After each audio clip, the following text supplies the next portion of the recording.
Okay. Okay, hi guys! Nandito kami ngayon sa Hong Kong kasama ko Sir Francis. Ito, isa na naman na nag-work dito sa Hong Kong ngayon ay natulungan ng Ing. Ngayon siya nalang magkukwento kung anong nangyari sa kanya at ano yung mga susunod niya gagawin. Sige po. Salamat po, sir. Actually, my name is Marhana Duga. I'm only working here for 4 years.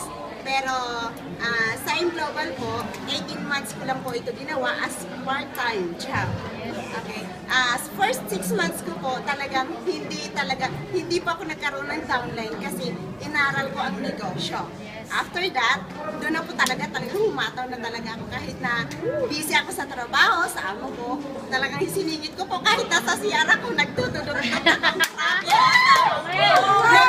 kumita po ako ng 100K from January 1 to January 27. Palakpakan po natin ng Ngayon 2014 siya. Opo. Ito na po, pauwi ako sa January 4.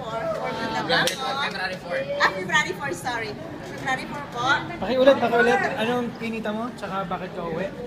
Uwi na po ako para full-time ang Global kasama ng aking pamilya. Salamat po! Guys, imagine mo ang ginagawa ng Ing. Hindi ka na tutulungan na bumalik kung hindi uuwi ka na talaga at permanent ka na hindi ka na babalik dito sa Hong Kong. Kaya kung nangyari to sa kanya, expect nyo sa inyo na maniniwala at gagawin ng tamang Ing. Mangyari din sa inyo yung nangyari sa kanya. Our